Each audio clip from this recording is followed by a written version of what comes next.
काली तुम मु वृत्त वृत्तकला एवं गोलकर समस्त सूत्र पढ़ाई सारी। आज आम कौन करवा आज क्लास रे आमे ए वृत्त वृत्तकला एवं गोलक गोलकरू जहाँ 2014 ठारू 2026 पर्यटन जहाँ सब पूर्व वर्ष मानक क्वेश्चन पचर से समस्त क्वेश्चन गुड़ाक आज क्लास समाधान करवा। देखिए पे तुम कौन सब क्वेश्चन रही आज क्लास कौन सब क्वेश्चन आम सल्व करवा। देख गोटे पर गोटे तुम क्वेश्चन शो कर दूची। आम प्रत्येक दिन 25 टा क्वेश्चन सल्व करवा। यहपरी भाव में जब आम मसे पर्यंत कंटिन्यू रखा ये सीरीज टाक निश्चित आम 750 क्वेश्चन सल्व कर गोटे मसरे। भाव तुम पाखे बर्तमान बहुत समय अच्छी यथेष समय अच्छी तुमने समस्त जब दिन को भी 25 टा क्वेश्चन कर निश्चित 750 कौन 2-3 मसरे तुम निश्चित 2-3 हजार क्वेश्चन सल्व कर पार। आ 2-3 हजार जब गोटे पिला सल्व करुच्ची क्वेश्चन निश्चित सी एग्जाम रे बेटर स्कोर कर पाने। देख क्वेश्चन केमती रही तुम ये समस्त क्वेश्चन तुम पूर्व वर्ष मानक पचरा जाता 2014 ठार आरंभ कर 2026 पर्यंत जहाँ विगत वर्ष मानक पचरा जाता प्रश्न से समस्त क्वेश्चन तुम सेट करची। चल देखिपार ये सब क्वेश्चन आम सल्व करवा गोटे पर गोटे। चले देखी दियो क्वेश्चन तुम 25 टा क्वेश्चन मुझे तुम रखी है। चल देख आउ डेरी कहीं करवा चल जीवा प्रथम क्वेश्चन सल्व करने सल्व करिया।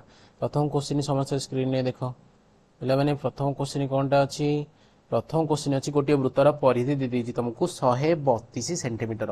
वृत्तर परिधि सूत्र तुम पढ़ाई काली कौन था ना 100 कौन 2πr। चले मुझे लिखिपर डायरेक्ट कौन लिखिपर ना 2πr equal to 132 2πr equal to 132 है।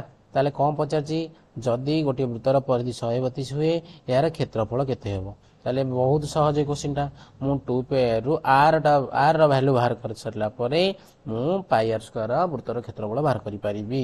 पिलाने बुझ पारनी मु 2 रे काटी दोची 2 रे काटले 212 तुम जानछ पाई माने कोन जार वैल्यू गोटे रहिची 22.7 एवं r बुझेटी सेपट केते हला 66 22 रे काटले केते हो पिला माने 3 हेबो।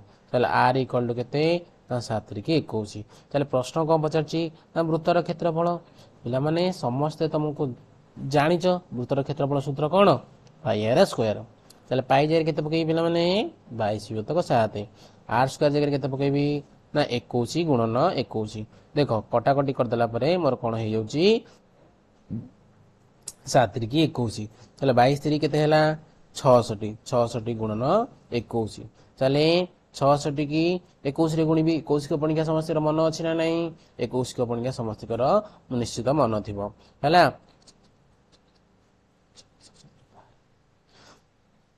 केते हला 21 100 को केते 126 है। देख तापर 21 100 को 126 26 2 केते 128 28 10 138। ताले तमर कौन वृत्तर क्षेत्रफल बाहरी गला केते हला 1386 वर्ग सेंटीमीटर। ताले चारोटी विकल्प जो देइची तमर ओ विकल्पला सठिक उत्तर हो पिला माने ना ऑप्शन नंबर सी हला तमर सठिक उत्तर।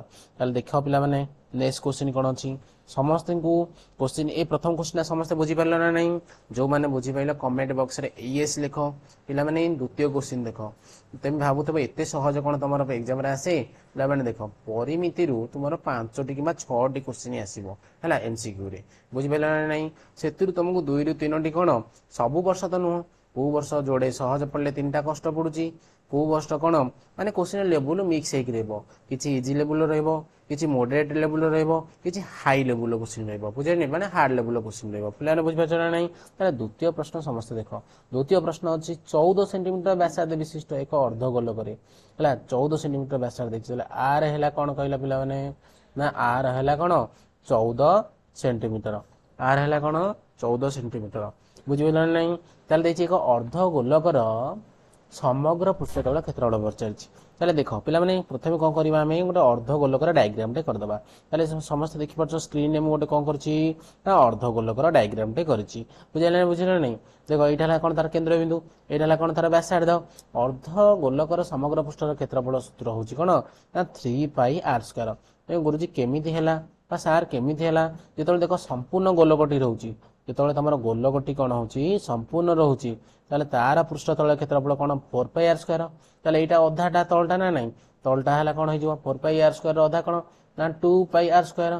ताले देख लो ये जो पृष्ठ भाग बा जो आधार ये आधारटा तुम को आकृति रही आधारटा तुम अरे नहीं जाऊनु ये नहीं फेर एंत आसबुनि जरी नहीं जा बुध मागी है बुझे ना नहीं चल यार पृष्ठ बा जो आधारटा देखो वृत्ताकृति ना नहीं आर क्षेत्रफल केमती बाहर ना पाई आर स्क्वायर केमती बाहर पाई आर स्क्वायर तेणुक ये समग्र पृष्ठ केत पचार तेणु से 2 मिसला हो 3 पाई आर स्क्वायर है देख 3 पाई जगह केते पकेबी पिला माने ना 22 तो 7 पकेबी आर स्क्वायर जगह केते वैल्यू पकेबी ना 14 गुणन केते 14 7 रे काटले केते पिला माने ना 2 2 3 केते 6 22 केते ना 132 मु 14 रे गुणी देबी 14 गुणे 28 14 की 42 बड़े 2 44 14 के 14 14 4 18 ताले 1848 है देखिपार प्रथम ऑप्शन रे यही उत्तरटा रही ताले पिला माने ए क्वेश्चन केते सहज तुम बुझी पारल ना नहीं एहीपरि भाव में आम आगु को प्रत्येकटा क्वेश्चन करिया मु तुम बेसी समय लॉस करिबिनी टोटाल 25 टी क्वेश्चन को मु 25 मिनिट रे सॉल्व करिया पई चेष्टा करिवि कारण देखो गोटे गोटे मिनिट तुम मन पई बहुत इंपोर्टेंट जदि तुमको ये क्वेश्चन आसुची ताले तुमे मध्य मो सहित कंपटीशन कर कंपटीशन मीन्स मु भी सॉल्व करती तुम भी सॉल्व करो जदि आगुआ उत्तर सरी जाउची ताले निश्चित कमेंट बॉक्स रे आंसर टा को तुम लिखिबो बुझे ना नहीं देखो मो सहित कंपटीशन कर जेपरि कि मोठू आगुआ करिवो हला से भली भाव में देख परवर्ती प्रश्न देखिए कौन सी वृत्तर एक चापर दैर्घ्य देखी जानी समस्ते वृत्तर चापर दैर्घ्य कौन कहती वृत्तर चापर दैर्घ्य वृत्तर परिधि उपरिस्थ जेकोसी गोटे ये अंश को कौन कहती चाप कहती है चापर दैर्घ्य दे दीजिए तुम 80 पाई तमें चापर दैर्घ्य को लेटर द्वारा सूचित कर पे ए लेटर द्वारा सूचित कर ए भैल्यू के 80 पाई देती पचार वृत्तर व्यासार्ध दे ना पचार देछि कौन देछि वृत्तर व्यासार्ध देछि 12 ताले वृत्तर व्यासार्ध केते 12 सेंटीमीटर ताले लिखि देबी मु r = 12 सेंटीमीटर हेले चापर उत्पन्न परिमाण केते हबो चाप द्वारा कोन उत्पन्न होइथिबा चाप एटा कोन कहला वृत्त कଳାର क्षेत्रफल को बावळा सॉरी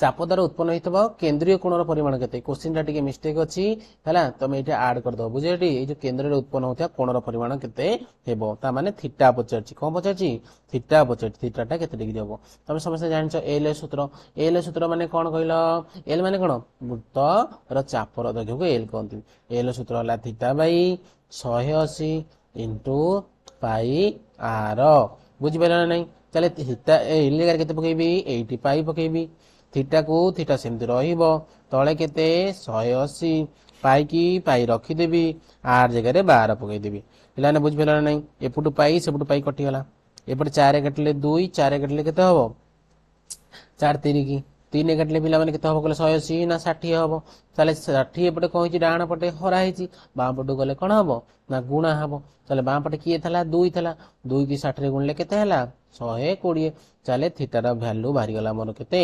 120 डिग्री पिला माने बुझी पाइलो ना नहीं क्वेश्चन टी केते सहज थिला बहुत सहज थिला एही परि भाव रे क्वेश्चन तुमर एनुअल एग्जाम रे एही सब क्वेश्चन आसी थिला एमिति भी क्वेश्चन आसीबार संभावना यथेष्ट रही तमे यदि पूर्व वर्ष मानकरे पचार जाइथा क्वेश्चन की सॉल्व कर देबो त निश्चित तुमको आईडिया लागि जिवो जे चलित वर्ष किपरि क्वेश्चन आसीबो ना तमे से क्वेश्चन करि परिबो किबा नाही पिलाने बुझ पाइलो ना नहीं केमते लागुची क्लास टा भल लागुची तो देखो 4 नंबर क्वेश्चन सॉल्व करबा 4 नंबर क्वेश्चन कोन देछि कहलो होय जे 88 मीटर विशिष्ट तार रु केते मीटर विशिष्ट तार अछि तम पाखरे 88 मीटर विशिष्ट तार रहिछि हैला कौन कही ना 7 सेंटीमीटर व्यासार्ध विशिष्ट केतोटी वृत्त तैयारी करा जाय परियो चल देखो गोटे मीटर अच्छी गोटे सेंटीमीटर अच्छी कौन असुविधा हम समाधान कला बेलू तेणुक दुईटाकर एकाक प्रथम एकटा कौन करदेवी सामान करदेवी 88 मीटर को मुझे 88 सेंटीमीटर लिखिपारि ना ना पे लिखिपारि है 88 मीटर तार अच्छी 7 सेंटीमीटर व्यासार्ध विशिष्ट केतोटी वृत्त कर देखिया प्रथमे जो वृत्तर व्यासार्ध 7 गोटे वृत्त करने केते तार दरकार हम प्रथम जब बाहर करदे आम चले कौन करवा 88 मीटर से गोटे वृत्तर जी तार दरकार हो हरिदेला आमर केतोटी तार बाहर बाहर कर केतोटी वृत्त बाहर कर ना नहीं केतोटी वृत्त तैयारी कर देख बहुत सहज क्वेश्चन टा गोटे वृत्तर परिधि केमती बाहर करा गोटे वृत्त जी तार दरकार केमती जाना ना तार परिधि बाहर करदे कौन बाहर करदे परिधि परिधि सूत्र जान 2 पाई 2 इंटू पाई जगह 22 7 इंटू 8 जगह 7 7 कटिगला केते हैला तमर देखिलो ନା 44 ହେଲା। 44ଟା କ'ଣ ଏଇଟା ସେଣ୍ଟିମିଟର। ତମ ପାଖରେ ତାର କେତେ ଅଛି 8800 ସେଣ୍ଟିମିଟର ଅଛି। ବୁଝିପାରିଲ ନା ନାହିଁ? ତମେ କ'ଣ କରିବ କିନ୍ତୁ ସେଇ ତାରକୁ କ'ଣ କରିବ 7 ସେଣ୍ଟିମିଟର ବ୍ୟାସାର୍ଦ୍ଧ ବୃତ୍ତରେ ପରିଣତ କରିବ। ତାହେଲେ 7 ସେଣ୍ଟିମିଟର ବୃତ୍ତର ବ୍ୟାସାର୍ଦ୍ଧ ପରିଣତ କଲେ ଗୋଟେ ବୃତ୍ତର ପରିଧି କେତେ ହେଲା ବୁଝିବଟି। ଗୋଟେ ବୃତ୍ତର ପରିଧି ବା ଗୋଟେ ବୃତ୍ତ କରିବା ପାଇଁ ତମର 44 ସେଣ୍ଟିମିଟର ତାର ଆବଶ୍ୟକ ହଉଛି। ତାହେଲେ କେତେଟା ହବ କହିଲ 44 ଦୁଗୁଣେ 88 ତାହେଲେ 200 ହେଲା। ତାହେଲେ ବୁଝିପାରିଲ ନା ନାହିଁ? ତାହେଲେ 200ଟି ଆମେ ବୃତ୍ତ କରିପାରିବା। ବୁଝିପାରିଲ ନା ନାହିଁ? ପ୍ରଶ୍ନଟି କ'ଣ ଥିଲା ପିଲାମାନେ? କହିଥିଲା 88 ମିଟରର ତାର ରହିଛି ତମ ପାଖରେ। ଆଉ କ'ଣ କହିଛି ସେଇ ତାରକୁ ନେଇକି ଆମେ 7 ସେଣ୍ଟିମିଟର ବ୍ୟାସାର୍ଦ୍ଧ ବିଶିଷ୍ଟ ବୃତ୍ତ ତିଆରି କରିପାରିବା। କେତେଟା ତିଆରି କରିପାରିବା? ତାହେଲେ ମୁଁ କ'ଣ କଲି ଗୋଟିଏ ବୃତ୍ତ ତିଆରି କରିବା ପାଇଁ ଯେତିକି ତାର ଦରକାର ବାହାର କରିଦେଲି। କେତେ ବାହାରିଲା ଆମର 44। ଟୋଟାଲ ମୋ ପାଖରେ ଅଛି 8800 ସେଣ୍ଟିମିଟର। ଟୋଟାଲ ତାରର ଦୈର୍ଘ୍ୟକୁ ଗୋଟିଏ ବୃତ୍ତ ତିଆରି କରିବା ପାଇଁ ଯେତିକି ତାର ଦରକାର ଥିଲା ସେଟା ହରିଦେଲା ପରେ ମୋର ବାହାରିଗଲା କ'ଣ 200ଟି ବୃତ୍ତ ତିଆରି କରାଯାଇପାରିବ। ପିଲାମାନେ କେମିତି ଲାଗୁଛି କୋଶ୍ଚିନ୍? ବୁଝିପାରୁଛ ନା ନାହିଁ? ମଜା ଲାଗୁଛି ତ କ୍ଲାସରେ? ନିଶ୍ଚିତ ମଜା ଲାଗିବ। ଦେଖ ତମେ ଆଗକୁ ଦେଖ କେମିତି ଲାଗୁଛି, ତମେ ବହୁତ ଖୁସି ଲାଗିବ। ଏଇଟା ଦେଖ ବହୁତ ସହଜ କୋଶ୍ଚିନ୍। ଗୋଟିଏ ବୃତ୍ତ କଳାର ଚାପର ରେଡିଆନ ଦେଇଛି, ପରିମାପ ଦେଇଛି π/3। ଚାପ ରେଡିଆନ ମାନେ କ'ଣ?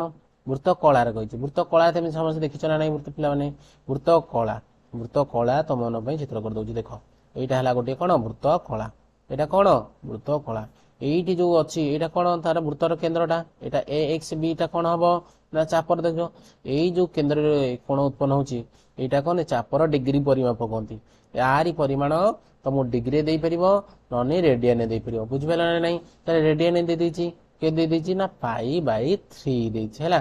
ତାହେଲେ ଆଉ କ'ଣ ଦେଇଛି ଦତ୍ତ ନା ବ୍ୟାସାର୍ଦ୍ଧ ଦେଇଛି 21 ସେଣ୍ଟିମିଟର। କିନ୍ତୁ କ'ଣ ପଚାରିଛି ବୃତ୍ତ କଳାର କ୍ଷେତ୍ରଫଳ।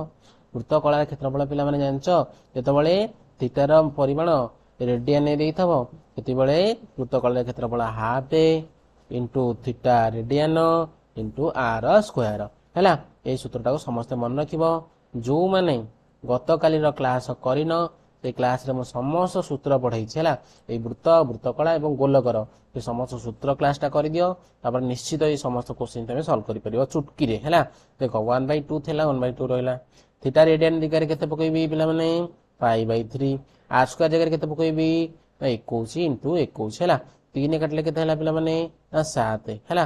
ବୁଝିପାରୁଛ ନା ନାହିଁ? ତାର ଆଉ କ'ଣ ରହିଲା କହିଲ 1/2 ପାଇର ଭ୍ୟାଲୁ ପକେଇଦେବି 22/7 ଇଣ୍ଟୁ 7 ଇଣ୍ଟୁ କେତେ 21। ଦେଖିଲ 7 7 କଟିଗଲା। ତାହେଲେ ଏଠି କ'ଣ କରିବି 2ରେ କାଟିଦେଲେ ଏଠି କେତେ ହେଇଯିବ 11। 11କୁ କୋଉଥିରେ ଗୁଣିବି 21ରେ ଗୁଣିବି। 21 କେ 21 ଦୁଗୁଣେ 21 କେ 21 1 22 ହେଲା। ଦେଖିଲ କ'ଣ ହେଲା 21 କେ 21 1 ରଖିଲା 2 21 କେ 21 21 2 କେତେ 22 23 ହେଲା। ତାହେଲେ 231 ହେଲା। କେତେ ହେଲା 231 ହେଲା। ଦେଖିଲ 231 ରହିଛି ନା ନାହିଁ? ଅପସନ ନମ୍ବର ବି ରେ ତୁମର ଉତ୍ତରଟି ରହିଛି ହେଲା। ତାହେଲେ ଦେଖ ତା ପର କୋଶ୍ଚିନ୍ଟାକୁ ସମସ୍ତ ସ୍କ୍ରିନରେ ଦେଖିପାରୁଥିବ। ପ୍ରଥମେ ପ୍ରଶ୍ନଟାକୁ ବୁଝ ପିଲାମାନେ। ପ୍ରଶ୍ନଟାକୁ ବୁଝିପାରିଲେ କ'ଣ ହବ କହିଲ? ଯିଏ ପ୍ରଶ୍ନ ବୁଝିପାରୁଛି ସେ ଆନ୍ସର ନିଶ୍ଚିତ କରିପାରିବ। ବୁଝିଲ ନା ନାହିଁ? ବହୁତ ସହଜ କୋଶ୍ଚିନ୍। ଏଇଭଳି କୋଶ୍ଚିନ୍ ତୁମର ଆନୁଆଲ ଏକ୍ଜାମରେ ପଚରା ହେଇଛି ହେଲା। ତାହେଲେ ଦେଖିପାରୁଥିବ ମୁଁ 5ଟା କୋଶ୍ଚିନ୍ କଲି। 5ଟା କୋଶ୍ଚିନ୍ ବହୁତ କମ ସମୟ ଭିତରେ ସରିଗଲା। ତମେ ଏବେ ଧ୍ୟାନର ସହିତ ଶୁଣ ଦେଖ ବୁଝ। ନିଶ୍ଚିତ ଏଇଭଳି କୋଶ୍ଚିନ୍ ତମେ ମଧ୍ୟ କରିପାରିବ ହେଲା। ନିଜେ କରିପାରିବ। ଗୋଟିଏ ଥର ତମେ ବୁଝିଗଲା ପରେ ଜୀବନରେ ଥରେ ଯିଏ ବୁଝିଏ କେବେ ସେ ଜୀବନ ଯାକ ଭୁଲିବନି ହେଲା। ଦେଖ ଗୋଟିଏ ବୃତ୍ତରେ ଏକ ବର୍ଗ ଚିତ୍ର ଅନ୍ତର୍ଲିଖିତ କରାଯାଇଛି। ତାହେଲେ ପିଲାମାନେ ପ୍ରଥମେ ଚିତ୍ର କରିବା। ବୃତ୍ତ ମଧ୍ୟରେ ଗୋଟିଏ ଚିତ୍ର ଅଛି ଯାହା କୋଉ ଆକୃତିର ନା ବର୍ଗାକୃତି ଆକୃତିର। ତମକୁ ଚିତ୍ରଟି ବର୍ଗାକୃତି ନ ଦେଖାଗଲେ ମଧ୍ୟ ବୁଝିବ। କାରଣ କ'ଣ ଦେଖ ବର୍ଗାକୃତି ଭାବ କ'ଣ ପାଇଁ ନା ଆମେ ଚିତ୍ର ସହିତ କିଛି ମତଲବ ନାହିଁ ହେଲା। ବୁଝିଲେ ନା? କେବଳ ଆମେ ବୁଝିବା ପାଇଁ ଚିତ୍ରଟା କରାହେଲା ହେଲା। ଦେଖ ଗୋଟିଏ ବୃତ୍ତରେ ଏକ ବର୍ଗ ଚିତ୍ର ଅନ୍ତର୍ଲିଖିତ ହୋଇଛି। ବୃତ୍ତର ବ୍ୟାସାର୍ଦ୍ଧ ବର୍ଗ ଚିତ୍ରର ବାହୁର ଅନୁପାତ ପଚାରିଛି। ତାହେଲେ ମୁଁ କ'ଣ କରିବି କହିଲ? ପ୍ରଥମେ ବର୍ଗଚିତ୍ର ଗୋଟିଏ କର୍ଣ୍ଣ ଅଙ୍କନ କରିଦେବି। ଏଇ ଯୋଉ ବର୍ଗଚିତ୍ର କର୍ଣ୍ଣଟା କେନ୍ଦ୍ରବିନ୍ଦୁ ମଧ୍ୟ ଦେଇଯିବ। ତାହେଲେ ବୃତ୍ତ ପାଇଁ ସେଇଟା କ'ଣ ହେଇଯିବ କହିଲ? ବୃତ୍ତ ପାଇଁ ସେଇଟା ବ୍ୟାସ ହେଇଯିବ ହେଲା। ବୁଝିପାରିଲ ନା ନାହିଁ? ତାହେଲେ ବ୍ୟାସ କ'ଣ? ବ୍ୟାସ ମାନେ କ'ଣ 2 ଗୁଣନ ବ୍ୟାସାର୍ଦ୍ଧ ଇକ୍ୱାଲ ଟୁ କାହା ସହିତ ସମାନ ହବ ନା ଯେହେତୁ ଏଇଟା ଗୋଟେ ବର୍ଗଚିତ୍ରର ଏ ସିଟା ହେଲା କର୍ଣ୍ଣ ତାହେଲେ କର୍ଣ୍ଣ ସୂତ୍ର କ'ଣ ନା √2 ଇଣ୍ଟୁ a ହେଲା। ବୁଝିପାରିଲ ନା ନାହିଁ? ତାହେଲେ ସେ ପଚାରିଥିଲା କ'ଣ ବୃତ୍ତର ବ୍ୟାସାର୍ଦ୍ଧ ଆଉ ବର୍ଗଚିତ୍ରର ବାହୁର ଅନୁପାତ। ତାହେଲେ ଆରଟା ବାଁ ପଟେ ଥିଲା, ବାଁ ପଟେ ରଖିବି। ଡାହାଣ ପଟେ ଏଟା ଗୁଣା ହେଇଛି, ବାଁ ପଟକୁ ଆସିଲେ କଣ ହବ? ହରା ହବ। ଡାହାଣ ପଟେ ଆଉ କଣ ରହିଯାଇଥିଲା? √2। ତଳେ କଣ ଅଛି? ଏପଟେ ଯୋଉ 2 ଟା ଗୁଣା ହେଇଥିଲା ଲେଫ୍ଟ ସାଇଡରେ ଆର ସହିତ, ଡାହାଣ ପଟକୁ ଗଲେ କଣ ହବ? ନା ହରା ହବ। କଣ ହବ? ହରା ହବ। ତାହେଲେ ଆକୁ ଯଦି ମୁଁ କାଟିବି ତାହେଲେ 1/2 ହବ। କଣ ହବ? 1/2 ହବ। ତାହେଲେ ରେସିଓଟା ଆମର କେତେ ବାହାରିଲା? 1/2।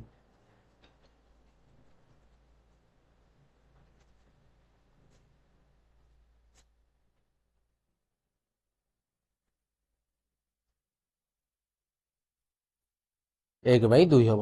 ପିଲାମାନେ ବୁଝିପାରିଲ ନା ନାହିଁ? ତାହେଲେ ଏଇ ପ୍ରଶ୍ନଟା ବହୁତ ସହଜ ଥିଲା। ମୁଁ ଆଶା କରୁଛି ସମସ୍ତେ ଏଇ ପ୍ରଶ୍ନଟାକୁ ବୁଝିପାରିଥିବ। ତାପରେ ଦେଖ ନେକ୍ସଟ ନମ୍ବର କଣ ଅଛି? ଗୋଟିଏ ବୃତ୍ତରେ ଏକ ଚାପର ଡିଗ୍ରୀ ପରିମାପ ଦେଇଛି 120 ଡିଗ୍ରୀ। ଗୋଟିଏ ବୃତ୍ତରେ ଗୋଟେ ଚାପର ଡିଗ୍ରୀ ପରିମାପ। ଚାପ କଥା ଆସିଲା ମାନେ ଆମେ ବୃତ୍ତ କଳାଟି ଅଙ୍କନ କରିଦେବା। ବୁଝିଲେ ନା ନାହିଁ? এই ବୃତ୍ତ କଳାଟି ଅଙ୍କନ କରିଦେଲି। ଏଇ ଚାପର ଡିଗ୍ରୀ ପରିମାପ ଯାହାକୁ ଥିଟା ଦ୍ୱାରା ସୂଚିତ କରାଯାଏ। କେତେ ଦେଇଛି କହିଲ ପିଲାମାନେ? 120 ଡିଗ୍ରୀ ଦେଇଛି। ହେଲା, ଚାପର ଦୈର୍ଘ୍ୟ ପଚାରିଛି। ଚାପର ଦୈର୍ଘ୍ୟ ଏବଂ ବୃତ୍ତର ପରିଧିର ଅନୁପାତ ପଚାରିଛି। ପରିଧି ମାନେ କଣ କହିଲ ପିଲାମାନେ? ନା 2πr। ତାହେଲେ ଦେଖ ପିଲାମାନେ, ଚାପର ସୂତ୍ର କଣ କହିଲ? ନା θ/180 ଇଣ୍ଟୁ କଣ? πr। ଆଉ କାହା ସହିତ ଅନୁପାତ ବାହାର କରିବା? ବୃତ୍ତର ପରିଧି। ତାହେଲେ 2πr। ହେଲା, ଦେଖ ଥିଟା ଜାଗାରେ ମୁଁ ଭ୍ୟାଲୁ ପକେଇଦେବି। କେତେ ପକେଇଦେବି? ନା 120। 120 ବାଇ କେତେ? 180। ଏଠି କଣ ରଖିବି? ନା ପାଇ ରଖିବି, ଆର ରଖିବି। ଆଉ ସେପଟେ କଣ ଥିଲା? ନା 2πr ଥିଲା। କହିଲେ ଏଠୁ ପାଇ କଟି ପାରିବ ନା ନାହିଁ? କଟିଯିବ। ଏଠୁ ଆର କଟିଯିବ ନା ନାହିଁ? କଟିଯିବ। 60ରେ କାଟିଲେ 60 ଦୁଗୁଣେ 120, 60 କାଟିଲେ 60 ତିରିକି କେତେ? 180। ତାହେଲେ 2 କି 2 କଟିଗଲା। ଆଉ କଣ ରହିଲା କହିଲ? ଡାହାଣ ପଟେ କିଛି ନାହିଁ, 1। ଏଇଟା ତ ହରା ହେଇଥିଲା, ସେପଟକୁ ଗଲେ କଣ ହେଇଯିବ? ଗୁଣା ହେଇଯିବ। ତାହେଲେ 1:3 ହବ। ତାହେଲେ ପିଲାମାନେ 7 ନମ୍ବର କ୍ୱେଶ୍ଚିନ୍ ଆନ୍ସର କଣ ହେଲା? ନା 1:3। ଦେଖିଲ କୋଉଠି ରହିଛି? ନା ବିକଳ୍ପ ନମ୍ବର 2ରେ এই ପ୍ରଶ୍ନର ସଠିକ ଉତ୍ତରଟି ରହିଛି। ଦେଖ ତା ପର କ୍ୱେଶ୍ଚିନ୍ କଣ ଦେଇଛି? ଏକ ବୃତ୍ତାନ୍ତ ଲିଖିତ ବର୍ଗଚିତ୍ରର ବାହୁ ଏବଂ ବ୍ୟାସର ଅନୁପାତ କେତେ? ହେଲେ ବୃତ୍ତରେ ଅନ୍ତର୍ଲିଖିତ ହେଇଛି ଗୋଟେ ବର୍ଗଚିତ୍ର। ତାହେଲେ ପ୍ରଥମେ କଣ କରିବା? ଗୋଟିଏ ବୃତ୍ତ ଅଙ୍କନ କରିଦେବା। କଣ କରିବା? ଗୋଟିଏ ବୃତ୍ତ ଅଙ୍କନ କରିଦେବା। ବୃତ୍ତ ମଧ୍ୟରେ କଣ କରିବା? ଗୋଟେ ବର୍ଗଚିତ୍ର ଅଙ୍କନ କରିବା। ମୁଁ ତାହେଲେ ସେଇ ବର୍ଗଚିତ୍ରର ନାଁ ଦେଇ ଦଉଛି। କଣ ପଚାରିଥିଲା? ବର୍ଗଚିତ୍ରର ବାହୁ ଏବଂ କଣ? ବ୍ୟାସର ଅନୁପାତ। ତାହେଲେ ଏଇଟା ହେଲା କଣ? ତମର ବୃତ୍ତର ବ୍ୟାସ। ଏଟା ବର୍ଗଚିତ୍ର କର୍ଣ୍ଣ ସହିତ ସମାନ। ତାହେଲେ ଯେମିତି ଆମେ ଟିକେ ପୂର୍ବରୁ କରିଥିଲେ, ତାହେଲେ କଣ? ବର୍ଗଚିତ୍ର କର୍ଣ୍ଣର ସୂତ୍ର କଣ? √2 × a। ତାପରେ ଅନୁପାତ ପଚାରିଛି ନା, ତାହେଲେ ଅନୁପାତ। ତାହେଲେ ବୃତ୍ତର ସେଇଟା କଣ? ବାହୁ। ଶୁଣ, √2a ହେଲା ବର୍ଗଚିତ୍ର କର୍ଣ୍ଣ, ଯୋଉଟାକ ବୃତ୍ତର ସେଇଟା କଣ? ବ୍ୟାସ। ତାମାନେ 2r। ତାହେଲେ ଏଇ ଦି ଜଣଙ୍କ ଅନୁପାତ ବାହାର କରିବି। ଦେଖ ତାହେଲେ ମୁଁ କଣ କରିବି? ତାହେଲେ ସେ ଦିଟାକ ସମାନ ନା। ସମାନ ହେଲା ପରେ କେମିତି ଅନୁପାତ ବାହାରିବ ଦେଖୁନା? √2a ଡିଭାଇଡ୍ ବାଇ କଣ କରିଦେବି? 2r କରିଦେବି। ତାପରେ ଏଠି ଇକ୍ୱାଲ ଟୁ ଦେଇଦେବି। ତାହେଲେ √2 କୁ ତଳେ 2 କାଟିଲେ କେତେ ହେଇଯିବ? ତଳେ ହେଇଯିବ √2। ତାହେଲେ a ଆଉ r ଅନୁପାତ ବାହାରି ପାରିବ ନା ବାହାରି ପାରିବନି କହିଲ? ବାହାରି ପାରିବ। ଦେଖ ଟିକେ ନକୁ ଏମିତି ସଲ୍ଭ କରିବାନି। ଏମିତି ଟିକେ କଲେ କଣ ହେଇଛି? ଅସୁବିଧା ହଉଛି। ଆମେ କେମିତି କରିବା? ଦେଖ ଏଇ ଟିକେ ସଲ୍ୟୁସନଟା ଏମିତି କରିବ। କେମିତି କରିବ ସଲ୍ୟୁସନଟା? କେମିତି କରିବ? ନା ଦେଖ ଏ ଏପଟେ ଥିଲା, ଏ ରହିବ। ଆରଟା ସେପଟେ ଗୁଣା ହେଇଥିଲା, ଏପଟକୁ ଆସିଲେ କଣ ହବ? ହରା ହବ। ତାପରେ କଣ ରହିଲା? ଡାହାଣ ପଟେ 2 ଥିଲା, ବାମ ପଟେ ଏପଟେ କଣ ଥିଲା? √2 ଗୁଣା ହେଇଥିଲା, ସେପଟକୁ ଗଲେ କଣ ହବ? ହରା ହବ। ତାହେଲେ କାଟିଲା ପରେ କେତେ ହବ? ତଳେ ଉପରେ ହେଲା √2, ତଳେ ହେଲା କେତେ? 1। ସିଏ କହିଛି ବର୍ଗଚିତ୍ରର ବାହୁ। ତାହେଲେ ବର୍ଗଚିତ୍ର ବାହୁ କଣ? ଏ ବୁଝିଲେ? ବୃତ୍ତର ବ୍ୟାସ। ବ୍ୟାସ ମାନେ କଣ କହିଲ? ଆର ଦେଇଥିଲା 1। ତାହେଲେ ବ୍ୟାସ ମାନେ କଣ? 2r। ତାହେଲେ କେତେ ହବ? √2 ଇଣ୍ଟୁ କେତେ ହବ? 2 ହବ। ଆଉ କାଟିଲା ପରେ କଣ ହେଇଯିବ? 1:√2 ହବ। 1:√2 କୋଉଠି ଅଛି ଦେଖିଲ? 1:√2 କୋଉଠି ଅଛି? ଅପସନ ନମ୍ବର B ରେ ଅଛି। ହେଲା, ତାହେଲେ ବହୁତ ସହଜ କ୍ୱେଶ୍ଚିନ୍ ଥିଲା। ନେକ୍ସଟ କ୍ୱେଶ୍ଚିନ୍ ଦେଖ, ଏ ଯେ ଦୁଇଟି ବୃତ୍ତର ପରିଧିର ଅନୁପାତ। ତାହେଲେ ଦେଖ ପରିଧିର ଅନୁପାତ ଦେଇଛି। ମନେକର ଗୋଟିଏ ବୃତ୍ତର ପରିଧିକୁ ମୁଁ ନେଇଯିବି 2π ସ୍ମଲ r, ଆଉ ଗୋଟିଏ ବୃତ୍ତର ପରିଧି ନେଇଯିବି 2π R। ସେ ଦି ଜଣ ଅନୁପାତ ଦେଇଛି। ଦେଖ 2 କଟିଲା, ପାଇ କଟିଲା। ତାହେଲେ ଆଉ କଣ ରହିଲା? ନା small r Bai capital R। Small r 1, ତଳେ ଲାଗେ 3। ବୁଝିଛି? ହେଲେ ସେମାନଙ୍କ କ୍ଷେତ୍ରଫଳର ଅନୁପାତ। କ୍ଷେତ୍ରଫଳ କେମିତି ବାହାର କରିବି?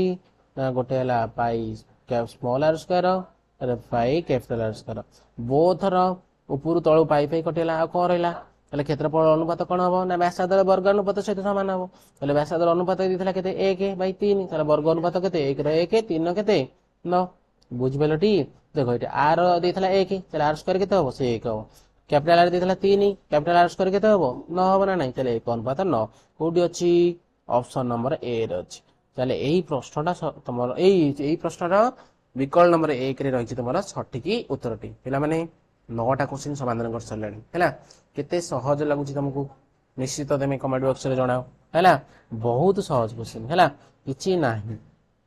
ଏମିତି କ୍ୱେଶ୍ଚିନ୍ ତୁମର ହିଁ ଏକ୍ଜାମରେ ପଚାରିବ। ତେଣୁ ଧ୍ୟାନର ସହିତ ତମେ ଯଦି ବୁଝୁଛ ଥରେ 2 ଥର ପ୍ରାକ୍ଟିସ କରୁଛ ତାହେଲେ ନିଶ୍ଚିତ ତମର କୌଣସି ଅସୁବିଧା ହବନି ହେଲା। ତୁମେ ବି ତମକୁ ଆଉ ଏକ୍ଜାମ ହଲରେ ଆଗକୁ ପଛକୁ ଚାହିଁବାକୁ ପଡିବନି। ତୁମେ କ୍ୱେଶ୍ଚିନ୍ ଦେଖିବ ତ ଉତ୍ତର ସଲ୍ଭ କରିବ। କ'ଣ ପାଇଁ ନା ବିକ୍ରମ ସାର୍ ତମ ପାଖରେ ଅଛନ୍ତି ହେଲା, ଏ କ୍ଲାସରେ ତମ ପାଖରେ ଅଛି, ଯାହା ଫଳରେ ତମକୁ କ'ଣ ତମର କୌଣସି ଅସୁବିଧା ହେବାକୁ ଦେବେ ନାହିଁ ଏକ୍ଜାମରେ ହେଲା। ଦେଖ ତେଣୁ କ'ଣ କରେ ଏ କ୍ଲାସେସକୁ ସବସ୍କ୍ରାଇବ କରିଦିଅ ହେଲା। ଦେଖ ଗୋଟିଏ ବୃତ୍ତର ପରିଧି ଦେଇଛି ଯେତିକି ସେଣ୍ଟିମିଟର, ଏହାର କ୍ଷେତ୍ରଫଳ ମଧ୍ୟ ସେତିକି ବର୍ଗ ସେଣ୍ଟିମିଟର ହେଲା। ବୃତ୍ତର ପରିଧିର ସୂତ୍ର କ'ଣ ପିଲାମାନେ ନା 2πr। ବୃତ୍ତର କ୍ଷେତ୍ରଫଳ ସୂତ୍ର କ'ଣ ପିଲାମାନେ ନା πr²। ମୁଁ ବୋଥ ସାଇଡରୁ ପାଇ କାଟିଦେଲି। ଦେଖିଲ ଡାହାଣ ପଟେ 2ଟା r ଥିଲା, ବାଁ ପଟେ 1ଟା r ଥିଲା, କଟିଗଲା। ତାହେଲେ ଡାହାଣ ପଟେ ରହିଲା r, ବାଁ ପଟେ ରହିଲା କ'ଣ 2। ତାହେଲେ r ଭାଲ୍ୟୁ ବାହାରିଗଲା କେତେ 2। କିନ୍ତୁ ପ୍ରଶ୍ନରେ ପଚାରୁଛି କ'ଣ ବ୍ୟାସ। ବ୍ୟାସ ମାନେ କ'ଣ ବ୍ୟାସାର୍ଧର 2 ଗୁଣ। ତାହେଲେ ବ୍ୟାସାର୍ଧର 2 ଗୁଣ ହେଲା ବ୍ୟାସ। ତାହେଲେ ବାଁ ପଟେ 2 ଗୁଣିବି ମାନେ ଡାହାଣ ପଟେ ବି 2 ଗୁଣିବି। ତାହେଲେ କେତେ ହେଲା 4 ସେଣ୍ଟିମିଟର ହେଲା। କେତେ ସେଣ୍ଟିମିଟର ହେଲା 4 ସେଣ୍ଟିମିଟର। ତାହେଲେ 4ଟି ବିକଳ୍ପ ମଧ୍ୟରୁ କୋଉଠି ସଠିକ ଉତ୍ତର ତମର ରହିଛି ପ୍ରଥମ ଉତ୍ତର ରହିଛି, ପ୍ରଥମ ଅପସନରେ ରହିଛି ହେଲା।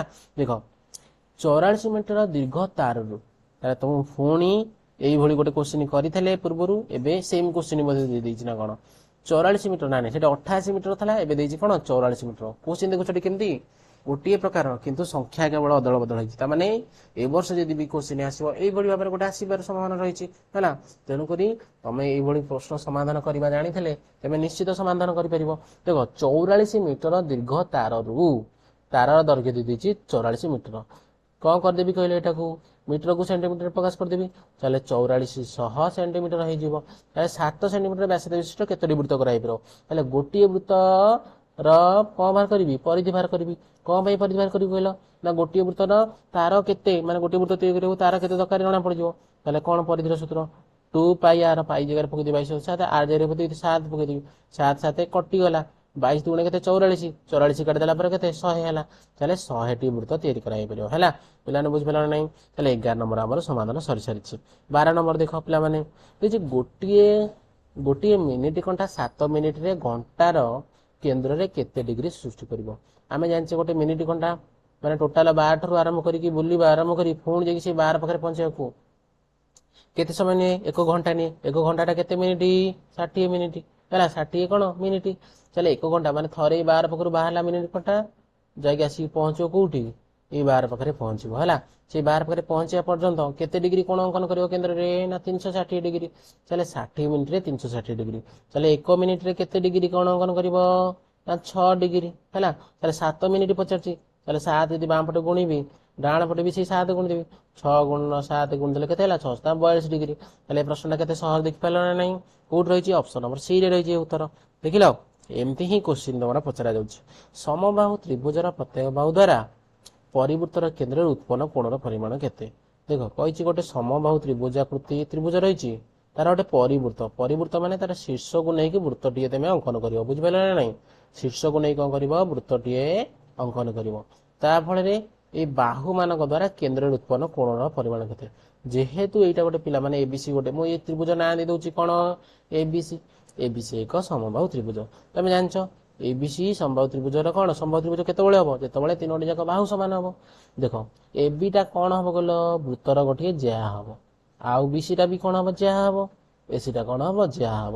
ତାହେଲେ ଜ୍ୟାର ଯେତେବେଳେ ଦୈର୍ଘ୍ୟ ସମାନ ହଉଛି, ତମେ ବୃତ୍ତରେ ଗୋଟେ ଉପପାଦ୍ୟ ଥିଲା ତମେ ପଢିଥିବ କ'ଣ ସମଦୈର୍ଘ୍ୟ ବିଶିଷ୍ଟ ଜ୍ୟା ମାନେ କେନ୍ଦ୍ରରେ ସମାନ କୋଣ ଉତ୍ପନ୍ନ କରନ୍ତି। ତାହେଲେ ଜ୍ୟାର ଦୈର୍ଘ୍ୟ ଯେହେତୁ ସମାନ, ତାହେଲେ କେନ୍ଦ୍ରରେ କ'ଣ କରିବେ ସମାନ କୋଣ ଉତ୍ପନ୍ନ କରିବେ।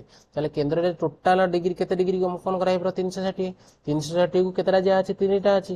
ତାହେଲେ 360/3ରେ ହରିଦେବି। ତାହେଲେ କେତେ ହେଇଯିବ ନା 120 ଡିଗ୍ରୀ। ତାହେଲେ ପିଲାମାନେ ବୁଝିପାରିଲ ନା ନାହିଁ? ତାହେଲେ କେତେ ଡିଗ୍ରୀ ଅଙ୍କନ କରାଯିବ? 120 ଡିଗ୍ରୀ ଅଙ୍କନ କରାଯାଇପାରିବ। 32 36 360 ହେଲା।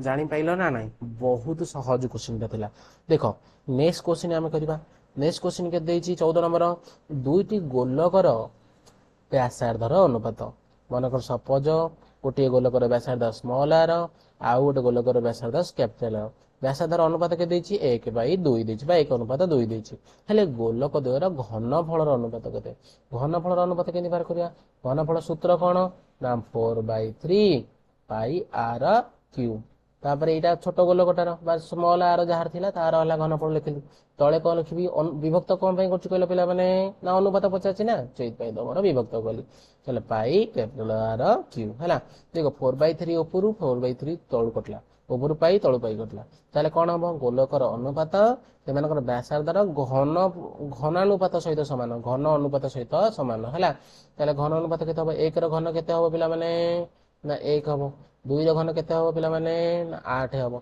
जागल 1 अनुपात 8 ऑप्शन नंबर सी प्रश्न सठिक उत्तर तापर प्रश्न देख समस्त स्क्रीन में देखिपार 15 नंबर प्रश्न 15 नंबर प्रश्न देखिए 16 सेंटीमीटर व्यासार्ध विशिष्ट गोटे धातव गोलक को तरल से 4 सेंटीमीटर व्यासार्ध विशिष्ट केतोटी नूतन गोलक तैयारी कौन करवा ना 16 सेंटीमीटर व्यासार्ध विशिष्ट जो गोलकटा देती तार आयतन बाहर करदे कौन आयतन बाहर करवा ना केते परिमाण में धातु रही से बाहर कर आयतन मध्यम आयतन केमती बाहर करवा गोलकर आयतन सूत्र कौन था पढ़ुली तुमको 4/3 पाई आर क्यू है बुझिपार ना नहीं आम कौन करा ना छोट गोलक केतोटी कर छोट गोलकर आयतन सहित हरिदेले बाहर जो गोलक संख्या हरि दौर देख 4/3 तार घनफल बाहर कर हरिदेवी 4/3 पाई स्मॉल आर क्यू करदेली देख उपरू 4/3 तलू 4/3 कटिगला उपरू आर सॉरी उपरू पाई तलू पाई कटिगला आ कौन है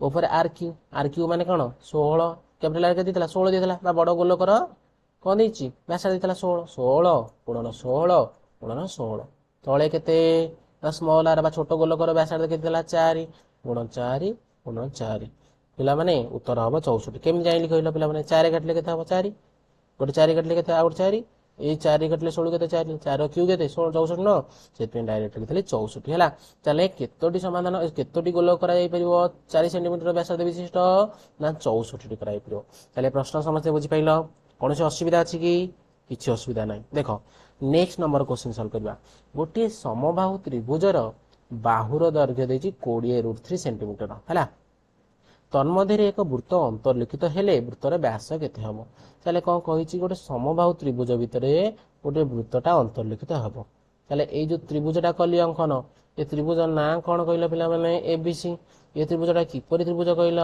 ना समबाहु त्रिभुज आ भितर कौन करी पिला माने गोटे वृत्तटी अंकन करी समबाहु त्रिभुजर बाहु के देछि पिला माने ना 20√3 देख मुझे तुमको कही अंतर्लिखित हो कि परलिखित हो कौन से असुविधा भाव चिंता करार ना बहुत सहज ए क्लासेस अच्छी ना तुमको टेंशन न पड़ोनी तुम पूरा सहज सरल उपाय तुम बुझाई जेपरिक तुम्हें आनुआल एग्जाम तुम 100% स्कोर कर मैथमेटिक्स सब्जेक्ट है देख ये गोटे देख मुझे कौन कली गोटे त्रिभुज टे करी से त्रिभुज होता समबाहु त्रिभुज ता भर गोटे वृत्त अंतर्गत कली ये जो गोटे डट देली कौन वृत्तर केन्द्र बिंदु ये देख यहाँ कौन हम वृत्तर व्यासार्ध हम यहाँ भी कौन हम व्यासार्ध हम यहाँ कौन हम ना से व्यासार्ध दैर्घ्य जी ये भी से दैर्घ्य हम है ये जो उच्चता ए आउ डी टा कौन उच्चता ना नहीं उच्चता क्या सहित सामान हम कल 3r सहित सामान हम चले r = h/3 हम बुझे ना नहीं माने संपर्क तुमको युवा मन रखा पड़ो कौन माने जितेबाला गोटे समबाहु त्रिभुज मध्य वृत्तटे अंतर्लिखित हम व्यासार्ध और उच्चता मध्य संपर्क है r = h/3 है बुझीपाल ना नहीं ना बुझीपानी ये बुझीपाल समस्ते किसी असुविधा नहीं चल देख समबाहु त्रिभुजर बाहु देछि आमको उच्चता पचार कौन पचार उच्चता बाहर कले आम बाहर कर आर चले उच्चता केंद्र बाहर करा पे उच्चता सूत्र √3/2 × a है चले कौन करी √3 तले है 2 ए जगह पकड़ के 20√3 2 रे काटिदेले केते हला गले पिला माने 10 √3 × √3 3 10 3 केते हेला 30 हेला चले उच्चता हेला 30 चले आर केंदी बाहर कहल ना 30/3 समान केते 10 होला जानी पाइल ना जानी पाइलनी चले व्यास तो पचार था चले 10 2 गुणे केते चले व्यासार्ध 2 गुण होला व्यास चले 10 रे 2 गुण केते 20 हबो चले ए क्वेश्चन टा पिला माने समस्त बुझी पाइल ना नहीं ए क्वेश्चन तो मन भेरी भेरी इंपोर्टेंट बुझेला नहीं ए क्वेश्चन समस्त मन रखि देथबो हला वेरी वेरी इंपोर्टेंट है बुझिपारे भेरी भेरी इंपोर्टेंट ये क्वेश्चन समस्त मन रखिदेव कौन जो गोटे संभव त्रिभुज मध्य वृत्त अंतर्लिखित हम से वृत्तर व्यासार्ध उच्चता मध्य संपर्क है आर इक्वल टू 1/3 बुझे ना नहीं तापर देख नेक्स्ट क्वेश्चन समस्त स्क्रीन में देखिपार 17 नंबर क्वेश्चन कौन देती गोटे वृत्त में कौन सी वृत्त कलार चापर डिग्री परिमाप दे चापर परिमाण डिग्री परिमाप देनी तो देती कौन रेडियन परिमापटा कौन देती रेडियन कौन पाई रेडियन बाई 3 दे देछि हला बुझे थीटाटा देछि केते पाई रेडियन बाई 3 दे देछि हला बुझि पेलोटी जदि वृत्तटीर व्यासार्ध ताले आर दे देछि 15 सेंटीमीटर होई ताले वृत्त कलार क्षेत्रफल मु तुमको कहितली रेडियन माप देइथला बेले व्यासार्ध देइथला बेले क्षेत्रफल सूत्र कोन हबो ना 1/2 into pi radian into r square ताले मु कोन करी वैल्यू एटी पुट करबी 1/2 रखिली पाई रेडियन जगह रे कोन सॉरी थीटा रेडियन जगह रे केते पकइबी pi radian divided by 3 into कौन कर आर स्क्वायर जगह 15 गुणन के 15 3 काटिले के हम कहला पिला माने 5 ताले 1/2 ये पाई रेडियन केमती कटिबो तो पाई रे तो रहिबो कारण पाई हेडी देखो ऑप्शन देखि परछटी सबटी पाई रे अछि ताले पाई रे किछि सॉल्व करिया देखनि पाई की सेमती रखि दबो तापर सेठी केते हिजो 15 5 75 हिजो केते हला 75 दी भाग गले केते हो 37.5 पाई हिजो ताले ऑप्शन नंबर बी ए प्रश्न सठिक उत्तर ताले पिला माने कौन बुझीपार ना ना सहज क्वेश्चन अच्छी तो यही क्वेश्चन तुम एग्जाम आस भावनी एडा सब मुझे निज मन लिखिदे कि मन को कौटू नहीं आस सब तो पूर्व वर्षर क्वेश्चन है देख आमती कौ स्कूल सब पढ़ुच निज निज स्कूल ना लिखिल बुझे ना कमेंट बक्स निजर स्कूल ना लिख जानी मु कौ स्कूल पिला पढ़ुं देखा कौ जिले में पढ़ुं पिला मैंने 4 सेंटीमीटर अंतर व्यास बुझे अंतर्व्यास माने भीतर माने स्मॉल आर 8 सेंटीमीटर बहिर्व्यास विशिष्ट एक फंपा गोलक को तरलाई 8 सेंटीमीटर व्यास विशिष्ट एक कोन परिणत करागला ताले कोन उच्चता केते ताले कोन करबा दुईटा गोलक को तरलाई कोन तैयारी करा जिवो कोनर व्यासार्ध दे देछि व्यास दे देछि हम पचारछि उच्चता केंद बाहर करबा चले देखो सेई जो प्रथम गोलकर व्यासार्ध व्यास तो दे देछि 4 ताले व्यासार्ध केते हबो 2 सेंटीमीटर हबो चले से द्वितीय गोलकर व्यासार्ध दे 8 व्यासार्ध केते हबो 4 सेंटीमीटर हबो केते सेंटीमीटर हबो 4 सेंटीमीटर दुई जनकर आयतन को मिसई दबा दुई जन आयतन कोन तमे जानिछो आयतन सूत्र कोन 4/3 पाई आर क्यूब चले 4/3 पाई दुई थई थबो ना कॉमन नै गेली चले r cube plus r cube कर देबी चले r cube plus r cube कर देबी r cube plus r cube एटा कहा सहित समान हबो कहलो ना कोन गोटे तयारी करिया बा ताकू नेकी तरळेई की चले कोन आयतन सूत्र कोन जानिछो 1/3 पाई आर स्क्वायर एच है 1/3 पाई आर स्क्वायर एच आर आर पाई कौन लिखे ए आर टा लिखि दउछि हला 4 भलिया आर स्क्वायर इनटू केते एच हैला एबे कोन करी वैल्यू पुट करबी देखो पाई पाई कटि देली एटू तळु 3 एटू तळु 3 कटिला एबे कोन रहला 4 रहला ए भितरे कोन कैपिटल आर रो क्यू 4 4 16 64 हैला बुझि पेला नै ता स्मॉल आर क्यू केते हैला 8 हैला और सेपटे कोन हबो कहलो स्मॉल आर दे दिथला स्मॉल आर के दिथला 8 दे सॉरी स्मॉल 2 आर दिथला के दिथला 8 दिथला ताले केते हबो आर केते हबो कहलो 4 हबो 4 2 16 स्क्वायर अछि ना 16 हला एच चले कोन करबी कहलो 4 काटले 4 4 चले कोन हबो एच इक्वल टू कोन हबो 8 4 केते 12 चले केते हला 72 हला 72 बाई केते 4 4 काटले केते कहलो 18 4 72 हला चले उच्चता केते बाहरी गला तमरो कोन रो ना 18 सेंटीमीटर तो भूल भाल करदेली कि उच्चता कौन 18 सेंटीमीटर मोर बाहरला ए 24 चौ 72 मो 18 चौ केते 18 दुगुणे 36 36 गुणे 22 ठीक अछि तो कौन भूल भाल ना कौन देखिलो टिके कोठी भूल भाल कि देखो अंत व्यासार्ध देइथला ओ माय गॉड मो भूल सूत्र पके दिछि पिला माने ए सूत्रटा टिके भूल पके दिछि एटा अंत व्यासार्ध बहि व्यासार्ध ताले माने गोटे फंपा गोलकर एटा बुझी पाछटी ए सूत्रटा ही भूल पके दिछि देखो जस्ट वेट करो क्वेश्चन टा ठीक से पढ़ नथली हैला देखो जमा व्यस्त होबार नाही किछि क्वेश्चन टा बहुत सहज अछि देखो मु सॉल्व कर दोछि हैला कोन अछि देछि देखो गोलकटा चले केमथि हेतबो गोलकटा केमथि हेतबो कहलो एमथि ही गोलकटा हेतो हैला एमथि ही गोलकटा हेइथबो तमरो गोलटा एमथि हेतो ताले कोन बार करिया ताले फेडा हबो सेटा घनफल दिटा 4/3 पाई ओगदी pi r cube minus r cube हबो एटी যেତେବେଳେ ଫମ୍ପା ଗୋଲକ ଦେଇଥିବ ତାର ଘନଫଳ ବାହାର କରିବା ପାଇଁ 4/3 ପାଇ ଆର୍ କ୍ୟୁ କ୍ୟାପିଟାଲ ଆର୍ କ୍ୟୁ ମାଇନସ୍ ସ୍ମଲ୍ ଆର୍ କ୍ୟୁ ସେପଟେ କ'ଣ ହବ ସେଇ 1/3 ପାଇ ଆର୍ ସ୍କୋୟାର ଏଚ୍ ହେଲା। ଦେଖ ତାହେଲେ 4/3 କଟିଗଲା ପାଇ ପାଇ କଟିଗଲା ତାପରେ ଏଠି ରହିଲା 4 ରହିଲା ଆର୍ କ୍ୟୁ ଜାଗାରେ 4 ଚଉ 16 ଚଉ କେତେ 64 ହେଲା 64 ରୁ କେତେ ଫେଡ଼ା ହବ 2 2 4 2 8 8 ଫେଡ଼ା ହବ ବୁଝେଇଥିଲେ ନାଇଁ ସେପଟେ କେତେ ହେଇଯିବ ସେପଟେ ଆର୍ ସ୍କୋୟାର ମାନେ 4 ସ୍କୋୟାର କେତେ 16 ଗୁଣନ କେତେ ଏଚ୍ 4 କାଟିଲେ କେତେ ହେଇଯିବ କହିଲ 4 ହେଇଯିବ ତାହେଲେ ଏଚ୍ ଇକ୍ୱାଲ୍ ଟୁ କେତେ ହେଇଯିବ କହିଲ 14 ରୁ 6 56 ଏଇଟା ହବ କେତେ ହବ 56 ହବ 56 ବାଇ କେତେ ହବ କହିଲ 4 14 ଚଉ 56 ହେଲା ତାହେଲେ 14 ସେଣ୍ଟିମିଟର ହବ ତାହେଲେ ଅପସନ୍ ନମ୍ବର ସି ହେଲା ଏଇ ପ୍ରଶ୍ନର ସଠିକ ଉତ୍ତର।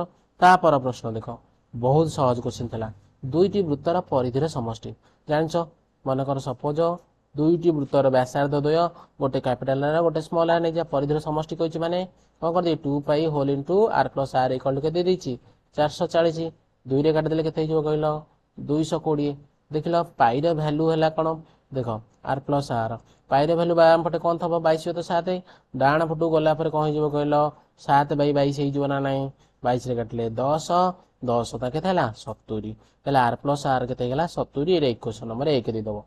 ତାପରେ କ'ଣ ଲେଖା ଅଛି ବ୍ୟାସାର୍ଦ୍ଧ ଦ୍ୱୟର ଅନ୍ତର ତାହେଲେ ଗୋଟାକୁ କ୍ୟାପିଟାଲ ଆର୍ ଗୋଟାକୁ ସ୍ମଲ୍ ଆର୍ ତାହେଲେ ଅନ୍ତର କେତେ ଦେଇଛି 7 ତାହେଲେ ଏଇଟା କ'ଣ ନେଇଯିବ ଡବଲ ଆଇ ନେଇଯିବ ବୁଝିପାରିଲ ଟି ତାହେଲେ ବଡ଼ ବୃତ୍ତର ବ୍ୟାସ କେତେ ପଚାରୁଛି ଏଇଟା ଇକ୍ୱେସନ୍ ମୁଁ ସଲ୍ଭ କରିପାରିବ ନା ନାହିଁ ଦେଖ ଯଦି ଯୋଗ କରିଦେବି ଲେଫ୍ଟ ସାଇଡ୍ ରାଇଟ୍ ସାଇଡ୍ ତାହେଲେ ସଲ୍ଭ ହେଇଯିବ ନା ନାହିଁ ସ୍ମଲ୍ ଆର୍ କଟିଗଲା 2 ଆର୍ କେତେ ହେଇଯିବ କ୍ୟାପିଟାଲ 2 ଆର୍ ହେଇଯିବ ହେଲା ବୁଝେ ସରି ଆର୍ ଆର୍ ମିଶିଲା ପରେ କେତେ ହେଇଯିବ 2 ଆର୍ ହେଇଯିବ ତାହେଲେ ବାଁ ପଟେ ଯଦି ମିଶିଲା ଡାହାଣ ପଟେ ମିଶିବ ତାପରେ କେତେ 77 କିନ୍ତୁ ପ୍ରଶ୍ନ କ'ଣ ଥିଲା ବ୍ୟାସ କେତେ ବଡ଼ ବୃତ୍ତର ହେଲା ତାହେଲେ ବ୍ୟାସ ତ ହେଲା 2 ଆର୍ ତାହେଲେ ଆଉ କାହିଁ ସଲ୍ଭ କରିବି ତାହେଲେ 77 ମୋର ବାହାରିଗଲା ତାହେଲେ এই ପ୍ରଶ୍ନର ଉତ୍ତର କୋଉଠି ଅଛି ଦେଖିଲ ଅପସନ୍ ନମ୍ବର ବି ରେ ରହିଛି।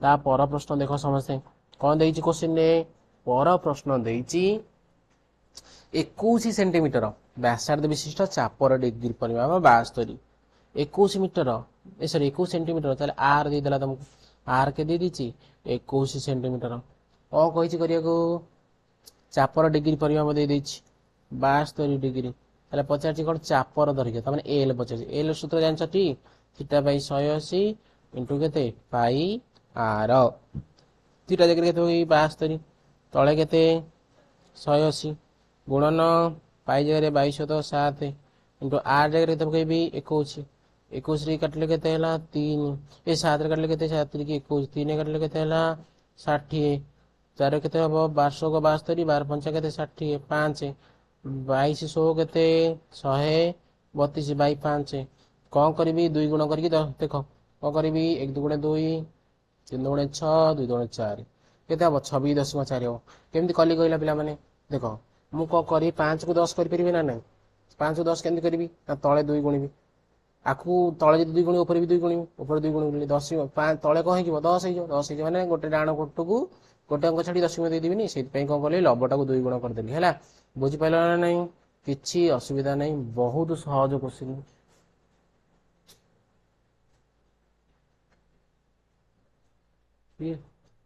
ସ୍ପାମ କ'ଣ ତୁ ଦେଖିପାରୁନୁ